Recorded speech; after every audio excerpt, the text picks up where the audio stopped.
اس زمین پہ حضرت آدم علیہ السلام کے تقریباً 1000 سال بعد اللہ نے عراق کی زمین رافتین کا انتخاب کیا اور وہاں اپنے بندے یشکر بن لامک کو نبی بنا کے بھیجا، جن کو مختلف القاب سے آج بھی زمانہ یاد کرتا ہے۔ کوئی اللہ کے اس نبی کو عبد الغفار کہتا ہے، تو کوئی عبد الجبار، تو کوئی الیاس، تو کوئی کشتی والا نبی، اور کوئی نوح نجی اللہ کہہ کے بلاتا رہتا ہے۔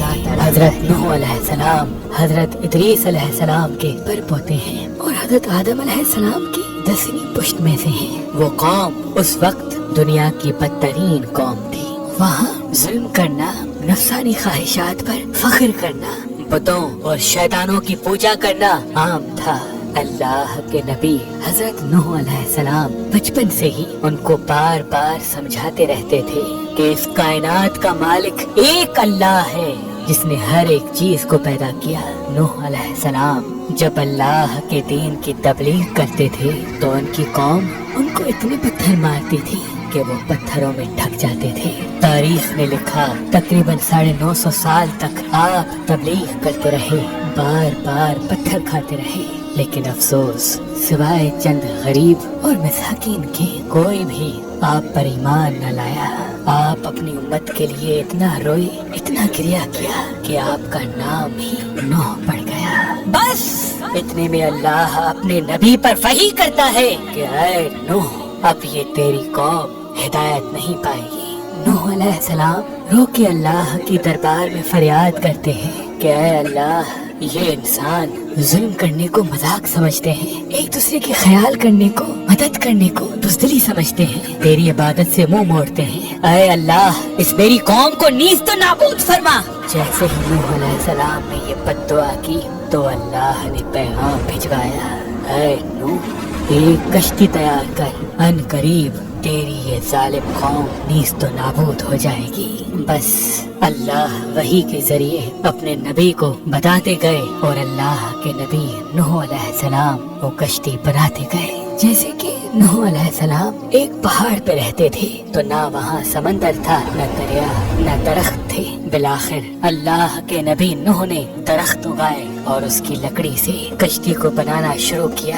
آپ لکڑی سے بڑے بڑے تختے بناتے، پھر لوہا لاتے، اس سے کیل بناتے، تختوں کو جوڑ کر اس میں کیل ٹھوکتے گئے۔ تاریخ نے لکھا تقریباً 100 سال تک آپ وہ کشتی بناتے رہے اور آپ کی قوم روز آپ کے پاس آتی اور آپ کی توہین کرتی، آپ کو پاگل کہتی کہ نہ تو یہاں دریا ہے نہ سمندر، پھر بھی یہ پاگل کشتی بنا رہا ہے۔ اللہ کے نبی نوح علیہ السلام آسمان کو دیکھ کے صبر کرتے اور اللہ کے حکم کو تسلیم کرتے۔ اس کشتی کا طول 300 گز، اونچائی 30 گز اور عرض 50 گز تھا۔ ایک روایت کے مطابق اس کا طول 1 کلومیٹر سے زیادہ تھا۔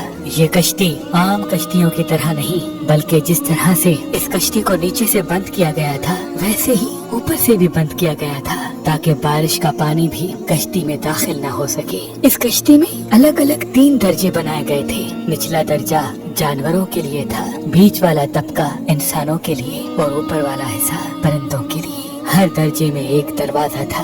بس جب کشتی تیار ہو گئی تو اللہ نے فرمایا، اے نوح، اس زمین پہ مختلف جانوروں اور پرندوں کے جوڑوں کو اس کشتی میں سوار کرو تاکہ ان مخلوقات کی نسل باقی رہ سکے۔ حضرت نوح علیہ السلام نے مختلف پرندوں، جانوروں، ہر وہ چیز جس میں زندگی کے آثار ہیں، کشتی میں سوار کرنا شروع کر دیا۔ پھر آپ انسانوں کو حجت تمام کرنے کے لیے کہنے لگے، آؤ، یہ کشتی نجات کی کشتی ہے، جو بھی اس کشتی میں آئے گا وہ اللہ کی امان میں ہوگا۔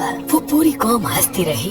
تاریخ نے لکھا آپ کے ساتھ تھوڑے سے ہی لوگ تھے جن کی تعداد بعض کتابوں میں 80 بتائی گئی ہے، جن میں آپ کے 3 فرزند حام، سام، یافز اور ان کی بیویاں بھی موجود تھیں۔ اللہ نے اپنے نبی نوح سے کہا کہ ان قریب تندور سے پانی ابلے گا اور پوری قوم کو ڈبا دے گا۔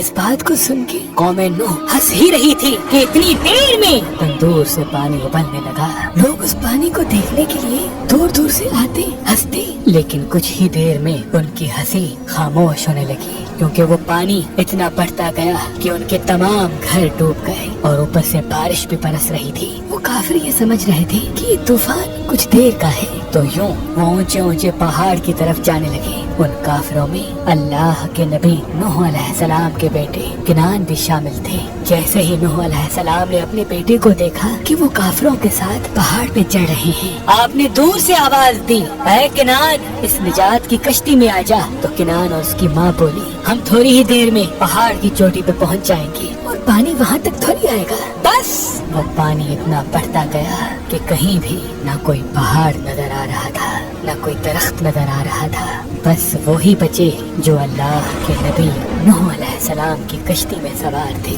اس وقت پانی زمین سے 10,000 گز بلند تھا، مسلسل پانی بڑھتا رہا، چڑھتا رہا۔ 40 دن بعد پانی کا بڑھنا ختم ہو گیا، بارش بھی رک گئی، لیکن چاروں طرف صرف پانی ہی پانی تھا۔ تقریباً 5 ماہ تک کشتی پانی میں ہی طواف کرتی رہی، کسی جگہ پہ نہ ٹھہری۔ بالآخر دریائے دجلہ کی مشرقی سمت میں ایک پہاڑی جس کو کوہ ارارات کہتے ہیں، اس کی ایک چوٹی کا نام جودی ہے۔ اس چوٹی کی اونچائی تقریباً 13,000 فٹ ساحل سمندر ہے۔ کشتی نوح اس چوٹی کو لگ کے ٹھہر گئی۔ یہ تاریخ 10 محرم اور جمعے کا دن تھا۔ بس اللہ کے نبی نوح علیہ السلام نے کبوتر کو بھیجا کہ دیکھ زمین پر پانی خشک ہو رہا ہے یا نہیں۔ کبوتر گیا اور زیتون کی ٹہنی اٹھا لایا۔ اللہ کے نبی نوح علیہ السلام نے اللہ کا شکر کیا اور یوں رفتہ رفتہ پانی کم ہوتا گیا۔